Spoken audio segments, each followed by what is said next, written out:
소리 없는 딱이었다. 한밤중에 도착한 차가운 이메일 한 통. 깔끔하고 감정 없는 끝맺음이었다. 내 인생 12년이 담긴 단 하나의 제목줄. 즉시 해고 통보. 나는 울지 않았다. 어둠 속에 그저 앉아 방 안의 마지막 소리까지 침묵이 짜내도록 내버려 두었다. 그가 이겼다고 생각하는 건가? 그 생각은 길고 텅 빈 복도에 울리는 속삭임의 메아리처럼 내 마음속에 조용히 떠다녔다. 울지 않았다. 아직은. 대신 나는 고요함 속에 앉아 화면 속 글자들이 흐릿해지는 것을 지켜보았다. 내 무릎 위에 놓인 손은 떨리기엔 너무 지쳐 있었다. 12년 동안 시스템을 처음부터 구축하고 아무도 보지 못하는 구멍을 메우고 네트워크가 끊겼을 때 한밤중 전화를 받았다. 단 한 번도 프레젠테이션에 내 이름이 언급되지 않았다. 단 한 번도 연말평가에서 고맙다는 말을 듣지 못했다. 나는 모든 것을 작동하게 하는 침묵이었고 그들의 성공 뒤에 숨은 그림자였다. 그리고 이제 나는 버려지는 존재였다. 나는 뒤로 기대어 어둠 속에서 게으르게 돌아가는 천장의 선풍기를 눈으로 쫓았다. 멀리서 개 짖는 소리가 들렸다. 어딘가에서 누군가 웃었다. 내 삶의 한 조각이 방금 잘려나갔다는 사실을 모른 채 세상은 계속 돌아가고 있었다. 기억 속에 섬광이 스쳤다. 12년 전에 내가 낡은 블레이저와 아이디어로 가득 찬 폴더를 들고 그 유리문을 통과하던 모습. 그때는 두려웠지만 희망에 차 있었다. 그때는 열심히 일하면 알아줄 거라고 믿었다. 시스템을 믿었다. 공정함을 믿었다. 그리고 지금 나는 잊혀진다는 것이 무엇을 의미하는지 배우고 있었다. 나는 현실이 더 나빠질까봐 조심스럽게 노트북을 닫았다. 검은 화면에 비친 내 모습은 낯설고 지쳐 보였지만 부서지지는 않았다. 아직은.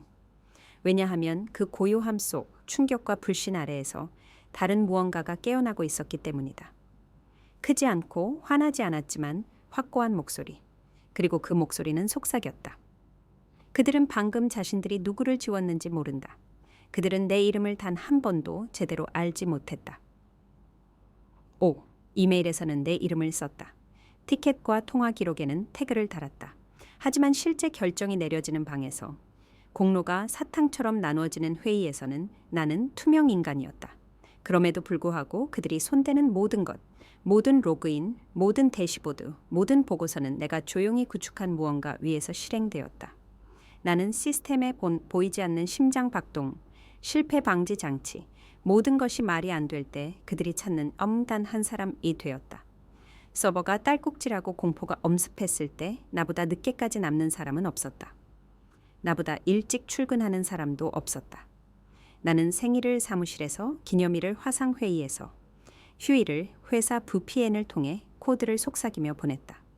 나는 억울하지 않았다. 그때는 우리가 만드는 것을 믿었다. 박수 없이 좋은 일을 하는 조용한 존엄성을 믿었다.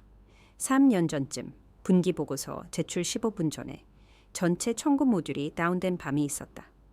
나를 제외하고 모두 퇴근했다. 나는 그 끔찍한 형광등 아래 혼자 앉아 한 손으로는 단백질 바를 먹고 다른 손으로는 디버깅을 했다. 400줄의 로직을 다시 썼다. 1시간 만에 운영 서버에 핫 패치를 적용하고 자정까지 시스템을 다시 가동했다. 아무도 누가 고쳤는지 묻지 않았다. 다음날 CEO는 팀 전체에 회복 탄력 성매에 대해 축하하는 회사 전체 이메일을 보냈다. 나는 참죄도 포함되지 않았지만 숫자는 정확했다. 침묵이 회복되었고 그것으로 충분했다. 잠시 동안은 시스템이 나 때문에 박동한다는 것을 아는 것에 자부심이 있었다. 그들이 결코 보지 못하더라도 내 이름을 소리내어 말하지 않더라도 나는 알았다. 어쩌면 그것이 가장 아픈 이유였을지도 모른다. 12년 동안 회사의 척추를 지탱했다. 12년 동안 내가 낸 불이 아닌 화제를 진압하고 그들이 필요하다는 것을 알았지만 요청하지 않은 도구를 구축했다. 12년 동안 관리자들이 내 작업을 슬라이드 자료로 발표하며 그들의 권고 개성을 더하는 동안 조용히 들었다. 근원을 잘라내면서도 나는 사람들이 내 조용한 노동을 딛고 하나씩 승진하는 것을 지켜보았다. 단 한 번도 불평하지 않았지만 마음속 깊은 곳에서는 늘 궁금했다. 만약 내가 어느 날 사라진다면 누군가 알아차릴까? 알고 보니 나는 사라질 필요가 없었다. 그들이 직접 나를 지웠다. 그리고 이제 남은 것은 이 가슴 속의 조용한 고통과 달콤 씁쓸한 진실뿐이다. 그들은 내 이름을 기억하지 못할지 몰라도 내가 작성한 모든 코드 줄에 여전히 의존하고 있다는 것. 낡은 가죽 의자는 정 이사님이 이야기할 때 늘 기대던 방식 그대로 약간 기울어져 있었다. 그날 아침 그 의자에 앉은 사람은 아무도 없었지만 여전히 방을 지배하고 있었다. 그 의자는 12년 전의 첫날부터 제품 출시, 시스템 충돌, 불가능한 마감일을 모두 함께 했다. 내가 그랬듯이 그것도 그대로 남아 있었다. 하지만 이제 그분은 떠났다. 조용히 은퇴했다. 작별 연설도 없었다. 마지막 순회도 없었다. 그저 짧고 퉁명스러운 이메일 뿐이었다. 모두 감사합니다. 다음 세대에 대한 확신을 가지고 떠납니다. 나는 더 개인적인 무언가를 기다렸었다.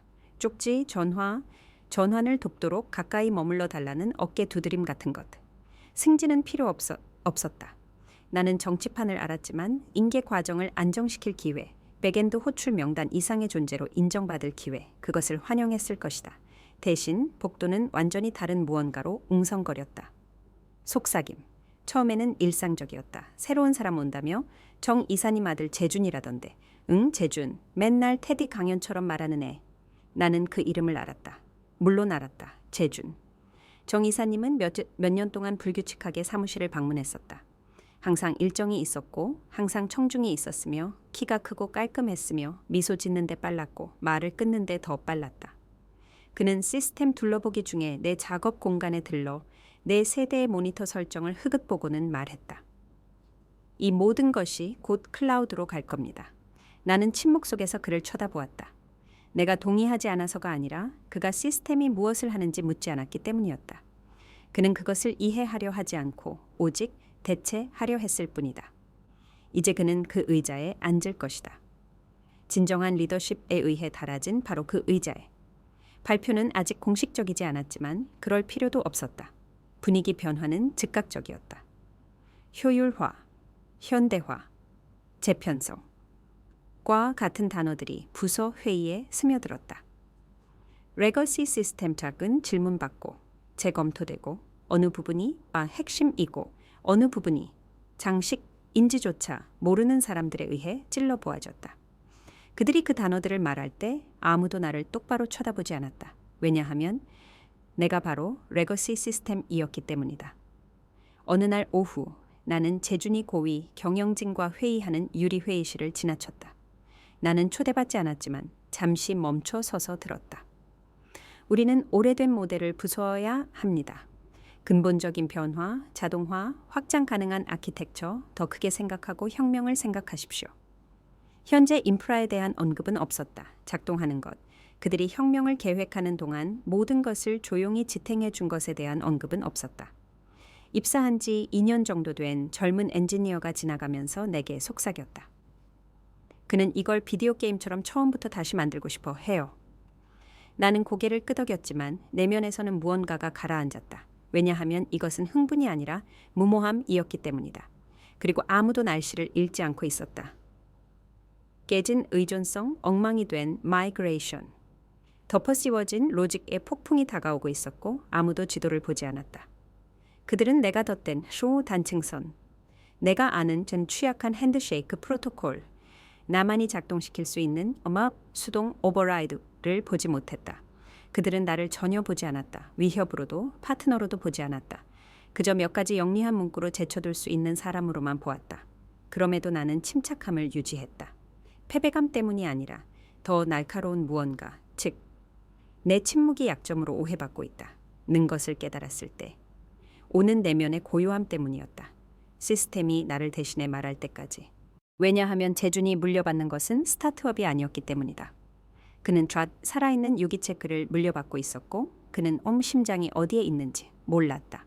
그들은 그것을 회사 비전 정상 회의라고 불렀다.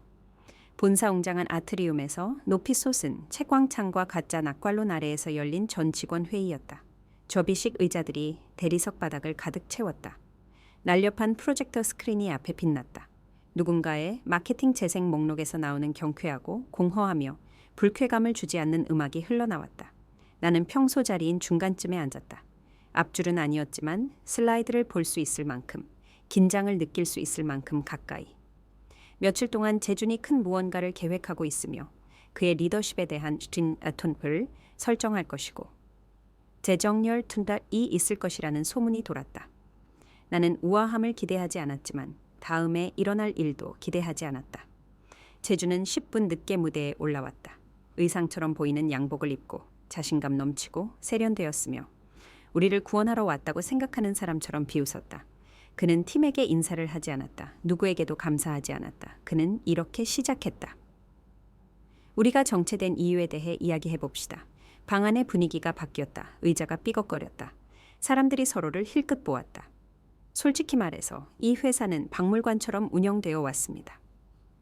구식 관행을 보존하고 낡은 권력 구조를 보호하며 문지기들을 숭배하면서 그러고 나서 그는 돌아서서 나를 똑바로 가리켰다. 선아 씨가 바로 그 문지기 중 한 명입니다. 묘한 침묵이 흘렀다. 놀라움에서 비롯된 침묵이 아니라 두려움에서 비롯된 침묵이었다. 내 속이 철렁 내려앉았다. 나는 얼어붙은 채 완전히 노출되었다. 그녀가 우리가 느려진 이유입니다. 시스템은 너무 경직되어 있고 코드는 다른 누구도 이해할 수 없으며 프로세스는 지난 10년 시대에 속합니다. 나는 모든 시선이 나를 보지 않으려고 애쓰는 것을 느낄 수 있었다. 그는 끝나지 않았다. 우리는 오래된 문이 열쇠를 쥐고 있는 사람이 필요 없습니다. 우리는 새로운 도시를 건설할 사람이 필요합니다. 청중은 박수치지 않았다. 항의하지도 않았다. 그저 더 많은 침묵만이. 의자, 신발이 타일 위에서 움직이는 소리. 나는 움직이지 않았다. 움직일 수 없었다. 12년. 그리고 30초 만에 그는 모든 것을 조롱거리로 만들었다. 나는 비난받았을 뿐만 아니라 모든 직원, 모든 인턴, 사적으로 나에게 의존했던 모든 임원 앞에서 정체의 상징으로 만들어졌다. 그는 그 후로 계속 나아갔다. 그의 목소리는 디지털 전환, 문화 혁신, 아웃소싱, 혁신에 대한 이야기로 희미해졌다. 하지만 나는 아무것도 듣지 못했다. 나는 그 순간의 폐허 속에 여전히 앉아 있었다. 부서지지 않았지만 활짝 금이 갔다. 가장 아픈 것은 모욕이 아니었기 때문이다. 그것은 극적인 연출이었다. 그는 이것을 계획했고 연습했으며 문지기라는 바로 그 단어를 선택하여 목소리를 높이지 않고도 방 안의 분위기를 내게 불리하게 돌렸다. 그리고 아무도 나서지 않았다.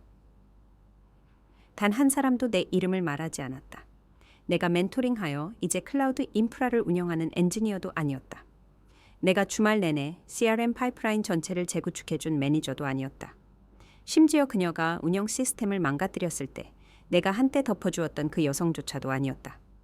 회의가 끝났을 때 사람들은 빠져나갔다. 조용하고 산발적인 박수소리, 불안한 대화. 나는 천천히 일어서서 출구로 걸어갔고 무언가를 알아차렸다. 그들 모두 아래를 보았다. 아무도 나와 눈을 마주치지 않았다. 나는 15명의 사람들을 지나쳤다. 동료, 협력자, 내 작업을 알고 칭찬하고 의존했던 사람들. 그리고 단 한 명도 그건 옳지 않았어 라고 말할 예의가 없었다. 나는 복도로 나섰다. 내 손은 분노가 아니라 불신크로 떨렸다. 나는 내가 혼자 벽돌을 나르며 짓는 것을 도왔던 집에서 쫓겨났는데 창문이 없는 이유가 나 때문이라는 말을 들은 것 같았다. 나는 비어있는 계단실을 찾아 차가운 금속 계단에 앉아 벽을 응시했다. 울지는 않았지만 내 안에 무언가가 꺾였다. 소리가 나는 그런 부러짐이 아니라 표면 아래 깊은 곳에서 느린 붕괴처럼 조용히 자리 잡는 그런 종류의 꺾임이었다. 12년 만에 처음으로 나는 내가 속하지 않은 것 같았다. 내가 변해서가 아니라 그들이 변했기 때문이었다. 제주는 새로운 피, 새로운 정신, 새로운 시스템을 원했다. 그는 나를 원하지 않았다. 하지만 그가 이해하지 못한 것, 그 방에 아무도 이해하지 못한 것은 내가 결코 통제권을 붙잡고 있지 않았다는 것이다. 나는 그들이 여전히 이해하지 못하는 바로 그 시스템을 보호하고 있었다.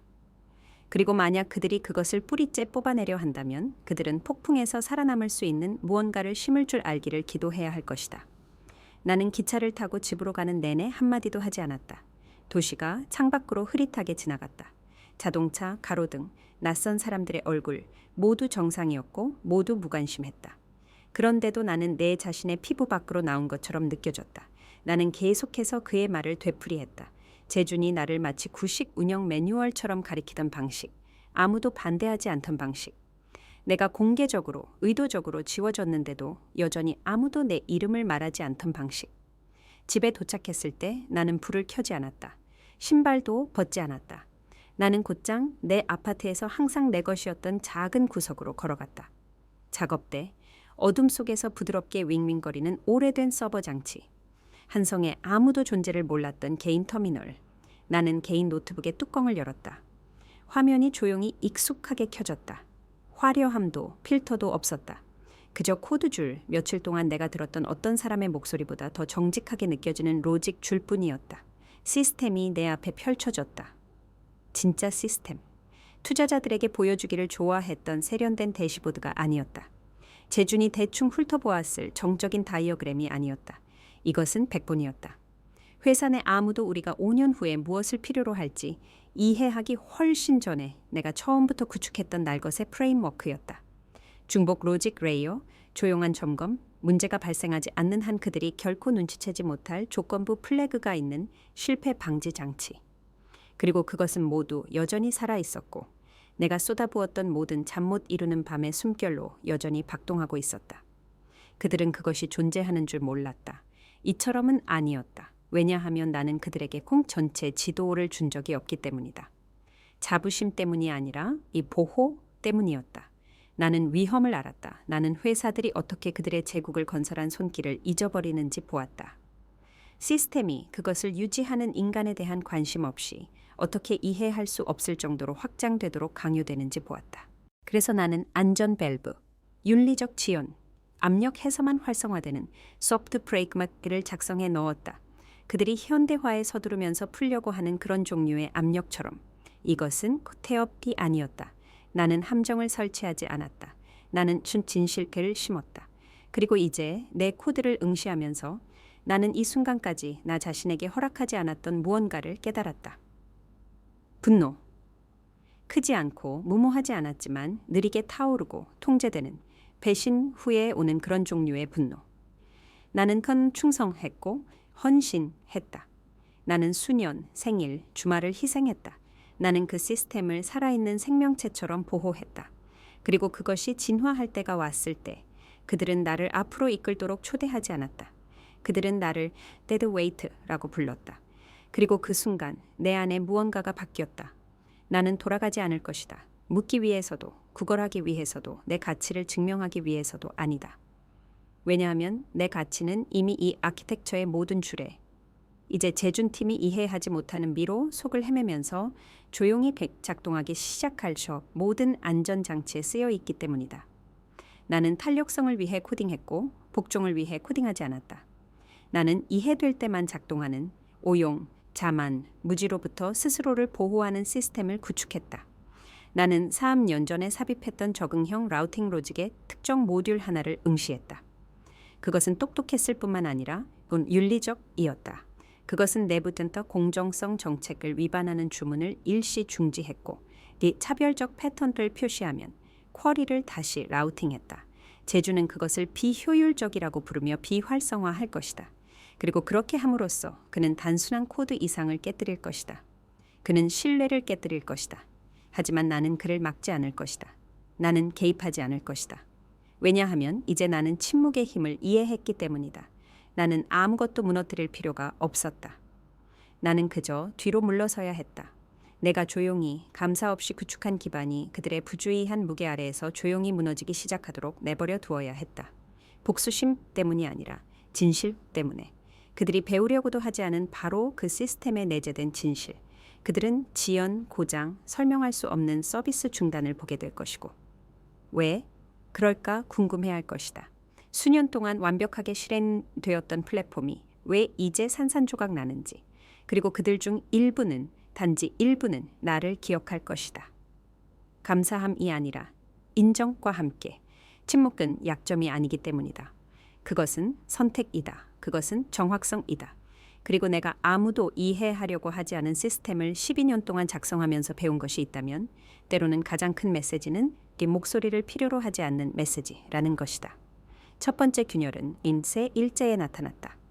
작고 미묘했으며 급여 불일치였다. 일부 직원들은 받아야 할 급여의 절반을 받았다. 다른 일부는 아예 받지 못했다. 몇몇은 중복 입금이 되었다. 인사팀은 공급업체 API에 결함표를 탓하며 모호한 슬랙 메시지를 보냈다. 나는 미소 지었다. 악의가 없었다. 나는 아무것도 하지 않았다. 스크립트 하나 건드리지 않았다. 하지만 나는 단층선 T를 인식했다. 그들은 존재하지 않는 줄 알았던 운계 안전장치에 걸려 넘어지고 있었다. 순서별 인증을 요구하는 코드 또는 이상 현상이 수동으로 정리되지 않을 때 결제를 지연시키는 감사 플래그.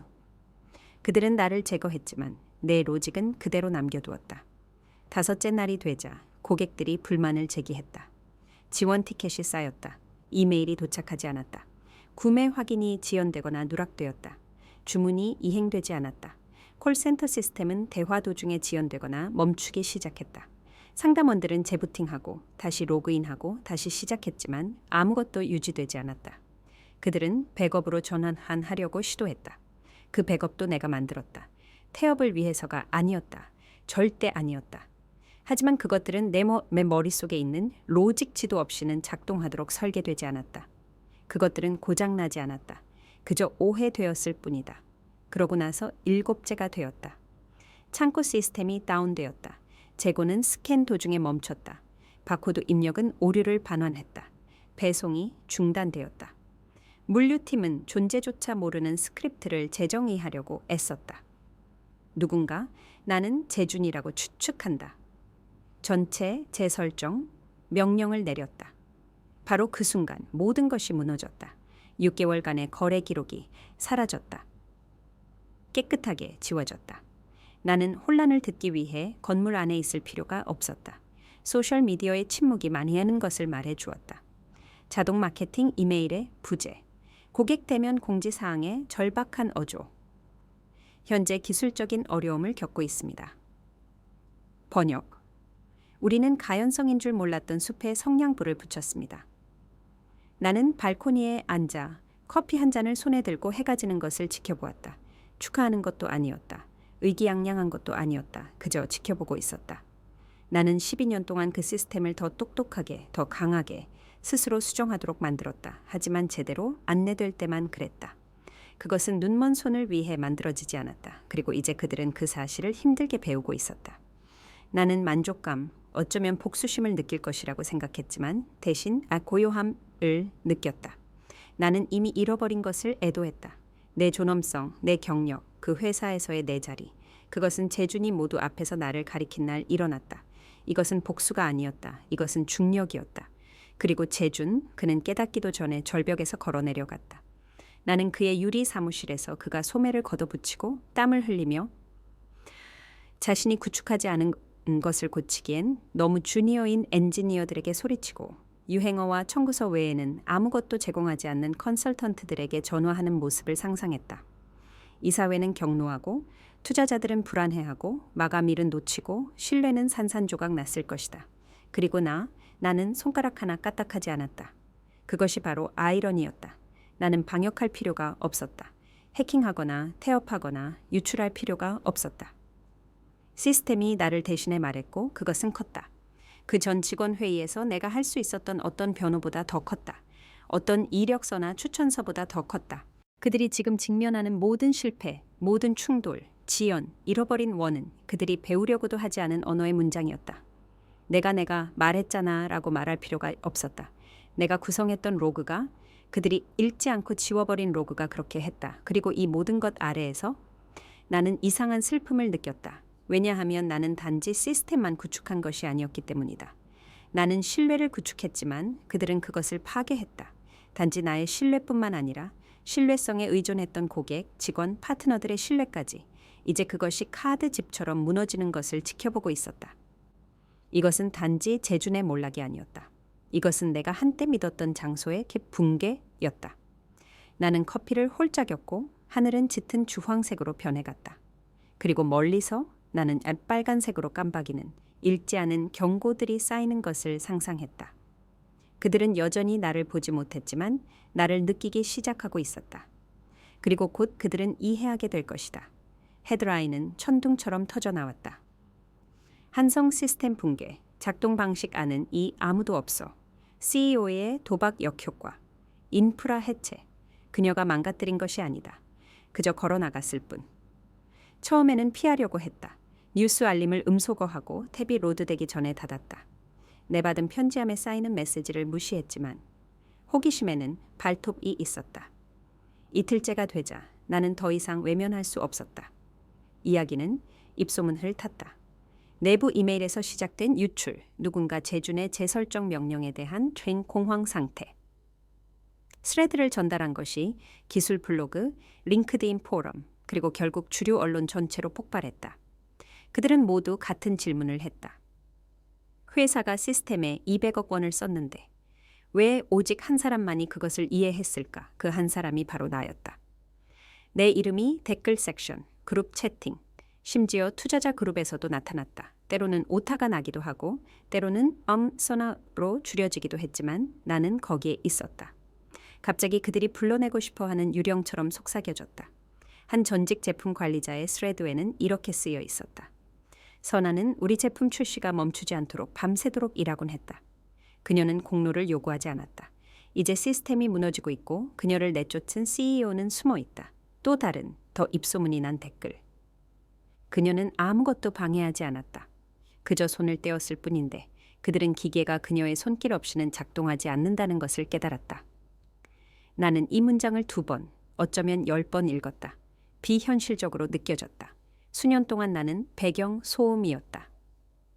기술 담당자, 해결사, 전략 만찬에 초대하는 것을 잊었지만 데이터베이스가 충돌했을 때 새벽 3시에 항상 기억했던 사람. 이제 그들은 나를 그들의 신화 속으로 다시 쓰고 있었다. 일부는 조용히 조심스럽게 연락도 하고 있었다. 내가 훈련시킨 주니어 개발자가 메시지를 보냈다. 그들이 당신을 시스템의 척추라고 부르고 있어요. 한 오래된 품질 보증 분석가는 덧붙였다. 제주는 며칠째 침묵하고 있어요. 패닉에 빠진 것 같아요. 몇몇 이사들은 왜 당신을 붙잡아두지 않았는지 묻고 있습니다. 그리고 고객들이 있었다. 48시간 이내에 3건의 주요 계약이 해지되었다. 한 오랜 물류 파트너는 공식 성명을 발표했다. 우리는 이러한 근본적인 불안정성을 보이는 플랫폼으로 운영을 계속할 수 없습니다. 투자자들은 겁에 질렸다. 주가는 폭락했다. 수익 보고서 녹취록은 분노한 목소리로 가득 찼다. 한 문장이 내 눈에 띄었다. 이것은 단순한 기술적 실패가 아닙니다. 리더십, 소통, 기본적 위험 관리의 실패입니다. 제주는 8일째 이후로 보이지 않았다. 무대 조명 아래 서서 조롱하듯 나를 가리켰던 남자는 이제 기밀유지 협약, DA, 법적 보호막, 홍보용으로 만들어진 성명서 아래에 묻혔다. 스포트라이트가 얼마나 빨리 바뀌는지가 우스웠다. 그리고 나는 침묵을 지켰다. 앙심 때문이 아니라 침묵이 그 자체로 일종의 권력이 되었기 때문이다. 지워지고 무시당하고 굴욕을 당했을 때 진실이 스스로 말하도록 내버려 두는 것에는 어떤 우아함이 있다. 나는 나 자신을 변호할 필요가 없었다. 증거 자체가 변호였다. 고장난 시스템, 공개적인 붕괴, 필사적인 몸부림. 이전에 한 번도 언급되지 않았던 장소에서 내 이름의 메아리. 하지만 정당성의 물결 아래에는 내 안에서 무언가 더 깊은 것, 날 것의 것이 움직이고 있었다.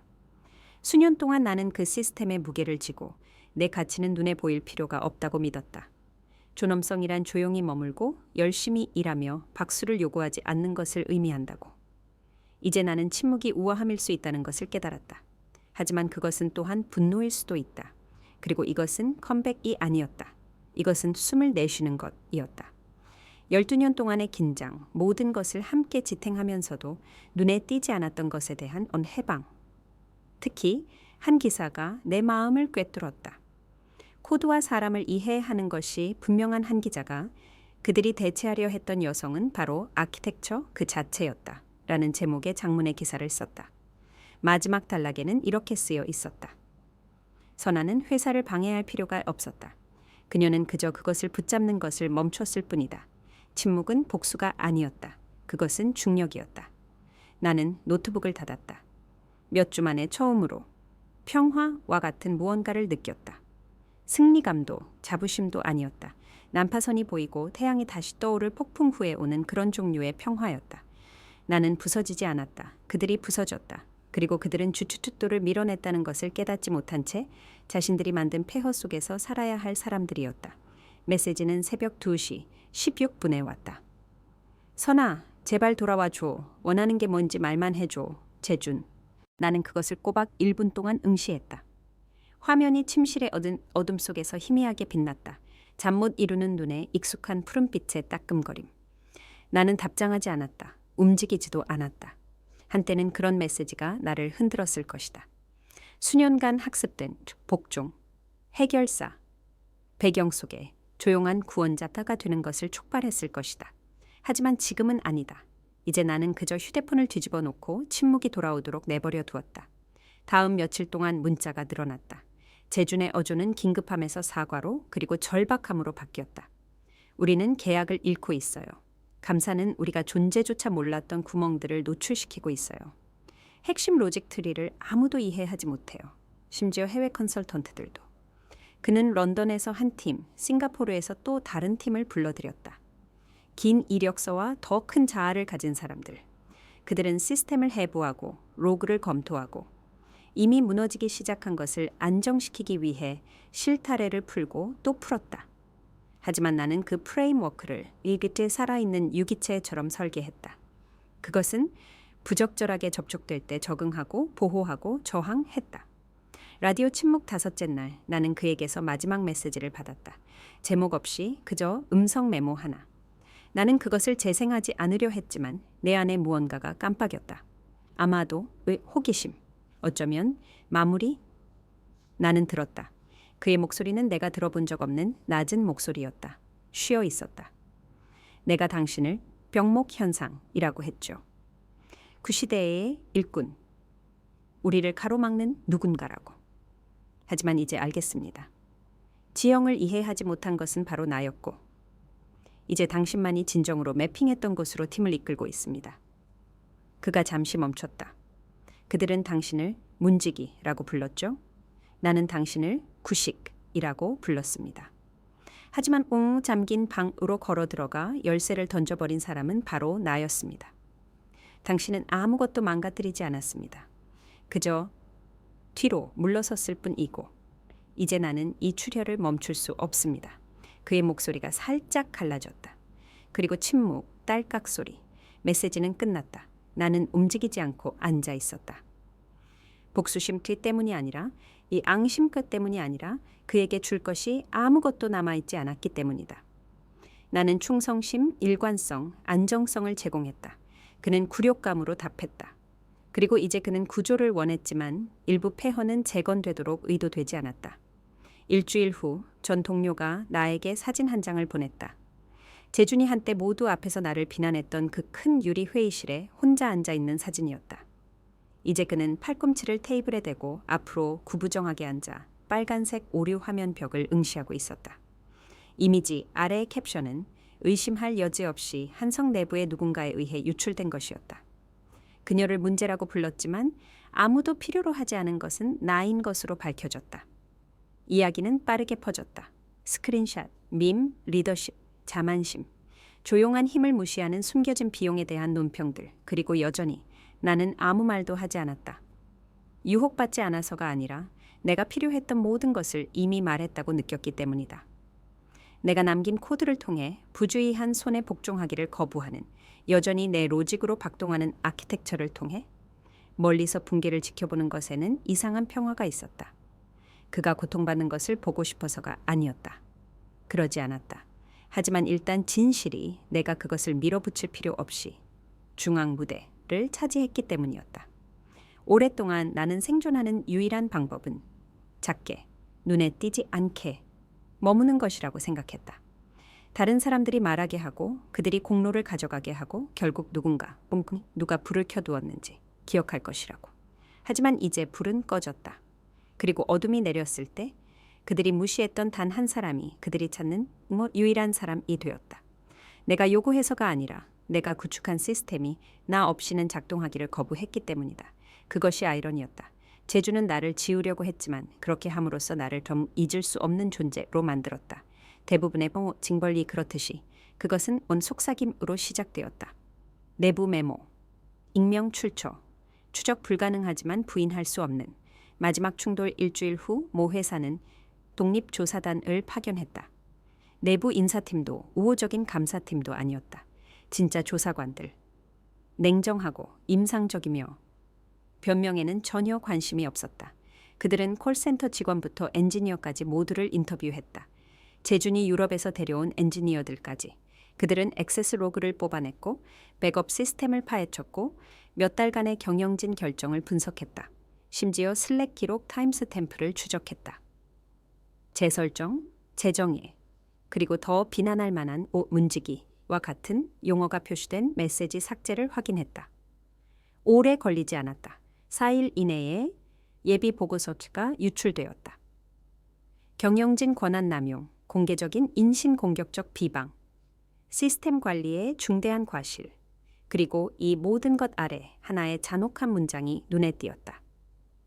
재준 씨는 전환 안전장치 없이 유일한 시스템 설계자를 해고함으로써 미션 크리티컬 인프라의 불안정화에 직접적으로 기여했다. 그들은 내 직함인 전 시스템 설계자를 사용했다. 서면으로 처음이었다. 나는 미소 짓지 않았다. 거의 그랬지만 나는 쳤다 느리고 조용하게 숨을 내쉬었다. 12년 동안 참아왔던 숨을 놓아주는 것처럼. 같은 날 저녁 회사는 긴급 보도자료를 발표했다. 즉시 재준정은 추가 조사가 있을 때까지 무기한 휴직 처리되었습니다. 그들이 공개적으로 말하지 않았지만 모두가 사적으로 알았던 것은 그의 회사 액세스가 하해질 역행은 취소되었다는 것이다. 그의 배지는 비활성화되었다. 그의 개인 놀이터처럼 사용했던 재량 기금을 포함하여 개인 회사 자산은 동결되었다. 아침까지 이 소식은 모든 기술 매체에 퍼졌다. CEO 인프라 붕괴, 속 해고되다. 정 이사 아들의 유산이 붕괴되다. 시스템 실패는 리더십의 오만함 때문이며 기술 문제가 아니다.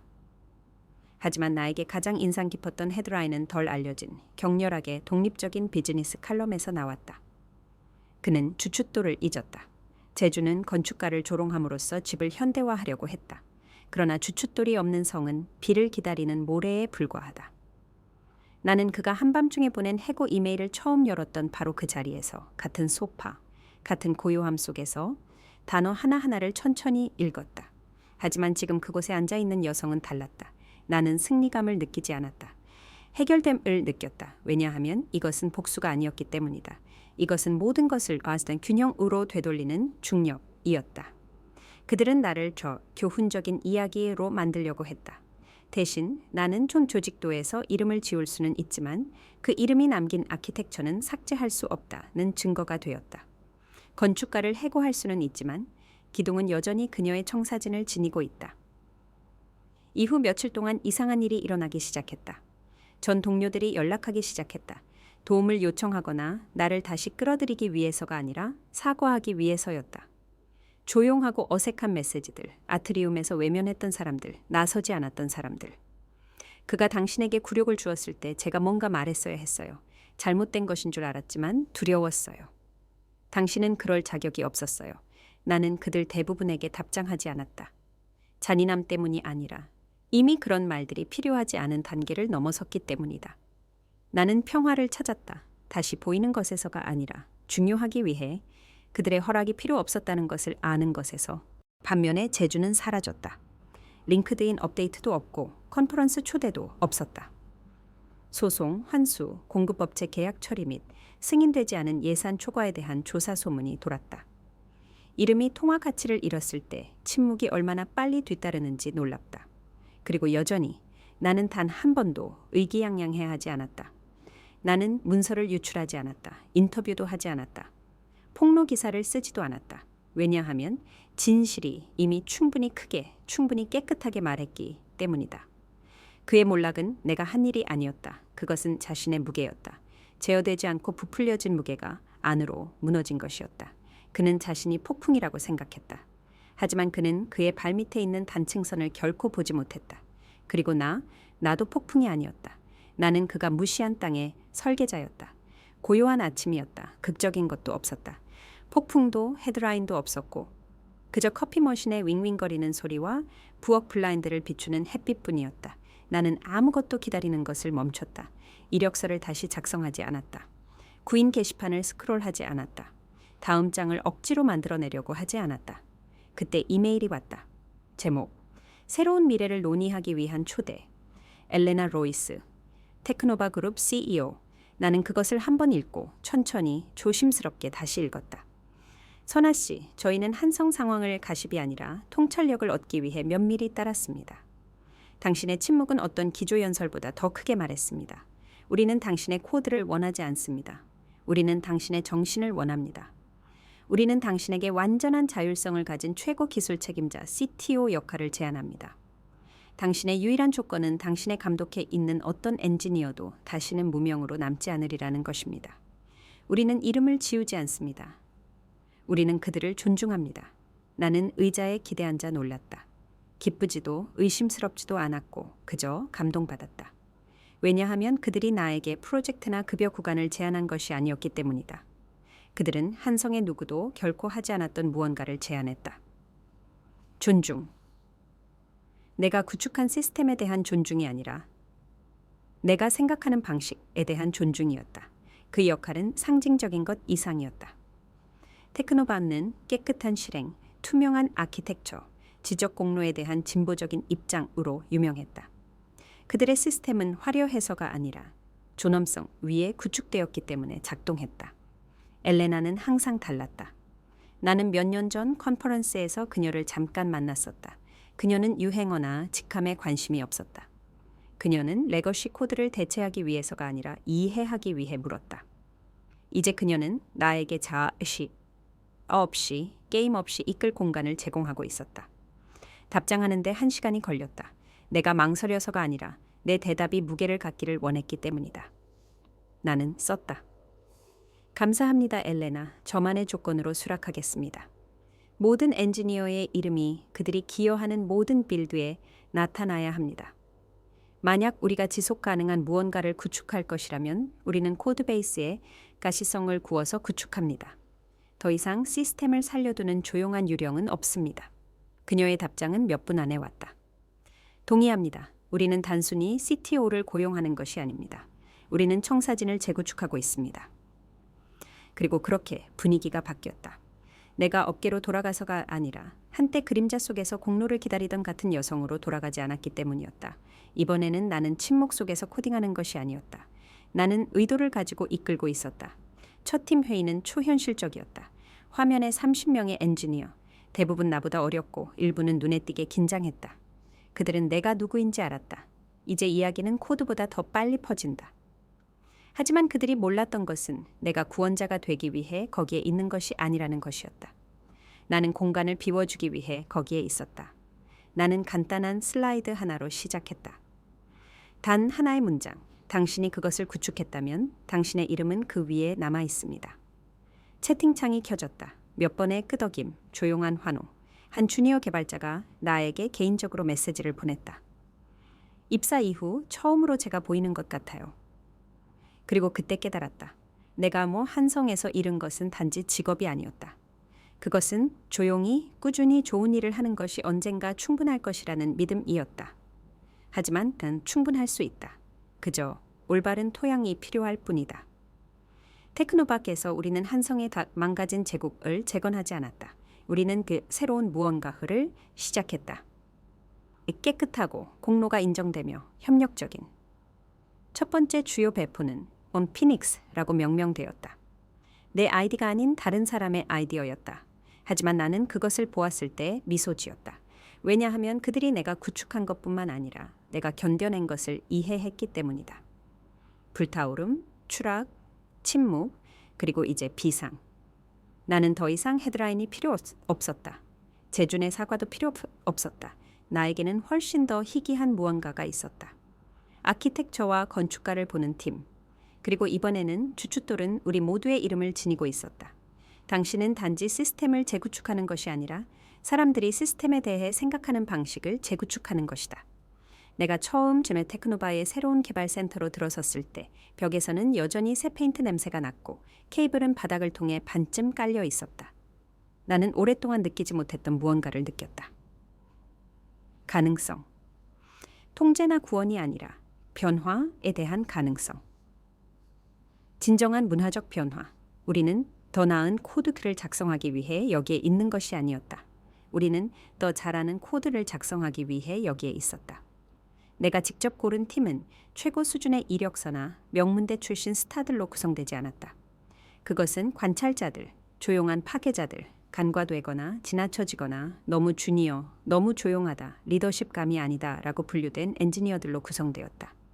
나는 그런 게 꼬리표들을 잘 알았기에 그중 어느 것도 중요하지 않은 공간을 만들었다. 우리는 첫 번째 원칙을 양심을 가진 코드라고 불렀다. 그것은 슬로건이 아니었다. 그것은 표준이었다. 승인을 위해 작성하는 것이 아닙니다. 라고 나는 첫 전 직원 회의에서 그들에게 말했다. 사용자, 윤리, 그리고 서로를 보호하기 위해 작성하는 것입니다. 그리고 우리는 진심이었다. 모든 커밋에는 작성자 크레딧이 태그되었다. 모든 빌드에는 기어 로그가 포함되었다. 모든 회의는 아직 말하지 않은 사람이 누구인가요? 그들에게서 먼저 들어봅시다. 로 시작되었다. 처음 몇 주는 순탄치 않았다. 일부 주니어 엔지니어들은 나서는 방법을 몰랐다. 그들은 요청받는 것에 익숙하지 않았다. 어느 날 오후 나는 대학 졸업 2년차의 뛰어난 백엔드 개발자인 지수켄튼과 액세스 프로토콜을 위해 작성했던 코드 조각을 삭제하는 것을 보았다. 왜 그걸 지웠나요? 라고 나는 부드럽게 물었다. 그녀는 깜짝 놀랐다. 제가 너무 과잉 보호적으로 보일까봐 너무 과잉 생각하는 것 같아서요. 나는 그것을 검토했다. 그녀는 한성을 침몰시켰던 것과 정확히 같은 종류의 연쇄 데이터 침해를 막았을 세 단계 실패 안전장치를 구축해 놓았다. 나는 그녀의 커밋을 복원했다. 그러고 나서 나는 훨씬 더 중요한 일을 했다. 나는 그녀를 보안 서브팀을 이끌도록 초대했다. 그녀가 완벽해서가 아니라 앞을 내다보았기 때문이었다. 그것이 또 다른 원칙이 되었다. 우리는 결과뿐만 아니라 예지력을 장려합니다. 3개월째가 되자 문화적 변화가 눈에 띄게 나타났다.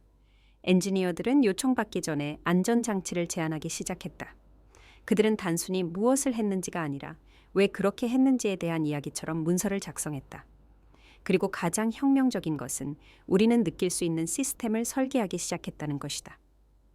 인공지능적인 의미에서가 아니라 윤리적인 의미에서. 행동 로직 트리, 문맥 인식 응답, 실시간 감사 피드백을 기반으로 구축된 디지털 양심. 누군가 액세스 제어를 너무 많이 우회하려고 시도하면 시스템은 그들을 차단하는 데 그치지 않고 인간 검토자에게 경고하고 자체 점검을 요청했다. 당신은 우리의 가치와 일치하게 행동하고 있습니까? 일부는 그것을 설교적이라고 불렀다. 다른 이들은 결코 확장될 수 없을 것이라고 말했다. 하지만 나는 양심 없이 확장되는 것이 무엇인지 보았고 그것은 나에게 12년의 투명 인간, 생활을 대가로 치르게 했다. 여기서는 아니다. 다시는 아니다. 어느 날 오후 우리 사용자 관리 모듈의 새 버전을 검토하던 중 나는 2년차 개발자인 오마르가 작성한 코드 한 줄에서 멈췄다. 그는 주석을 추가했다. 만약 시스템이 사람보다 권력을 선호하기 시작하면 우선순위 트리를 재설정하라. 나는 의자에 기대앉아 미소 지었다. 그들은 이해하고 있었다. 그들은 단지 소프트웨어를 구축하는 것이 아니었다. 그들은 정의를 구축하고 있었다. 조용하고 내재된 정의. 한 번에 하나의 조건문으로 우리는 그것을 진실성 레이어드모라고 불렀다. 그것은 모든 핵심 기능과 병렬로 실행되었다. 조용하고 감시하며 우리의 원칙에서 너무 멀리 벗어나면 개입할 준비가 되어 있었다. 그것은 시스템을 통제하지 않았다. 그것은 즉 나침반처럼 시스템을 인도했다. 완벽하지는 않았지만 방향적으로 정직했다.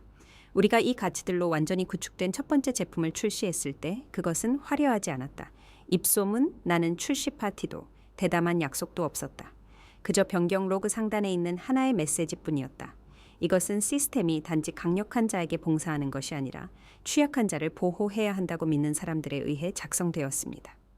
그 게시물 하나만으로 수백 명의 새로운 지원자를 끌어모았다. 우리가 가장 큰 회사여서가 아니라 가장 인간적인 회사였기 때문이었다. 그리고 처음으로 나는 확신보다 더 강한 무언가를 느꼈다.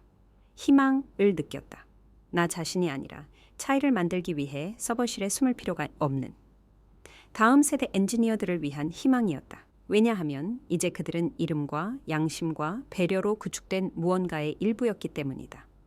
그리고 나는 더 이상 코드 속의 유령이 아니었다. 나는 모두를 기억하는 시스템의 설계자였다. 창문에 비가 부드럽게 두드렸다. 나는 새 사무실에 혼자 앉아 있었다.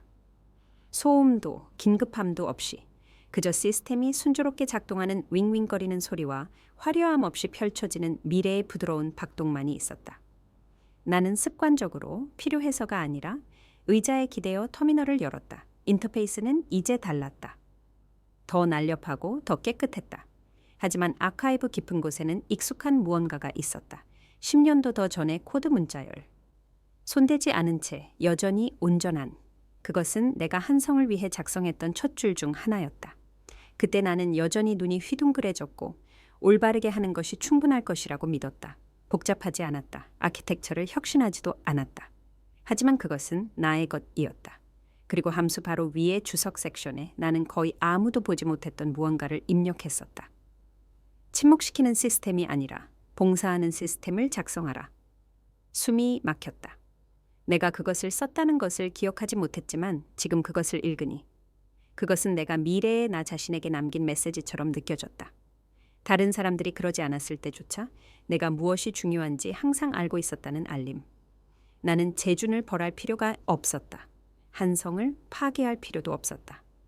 나는 그저 다음 내 손을 떼고 진실이 내 자리를 대신하여 말하도록 내버려 두어야 했다. 그리고 그것은 내가 할 수 있었던 것보다 더 크게 말했다. 어떤 사람들은 니깐 침묵이 약점이라고 생각한다. 소리치지 않으면 항복하는 것이라고. 하지만 그 선택된 침묵은 힘이다. 그것은 운치 인내, 정확성, 정제된 힘이다. 나는 모니터를 껐다. 반항해서가 아니라 평화 속에서 껐다. 왜냐하면 이번에는 내 이름이 지워지지 않았기 때문이다. 그것은 우리가 함께 공개적으로 두려움 없이 구축한 기록 시스템의 모든 기둥에 새겨져 있었기 때문이었다. 그리고 그때 나는 이 이야기가 결코 복숨에 관한 것이 아니라는 것을 알았다. 그것은 귀환에 관한 것이었다.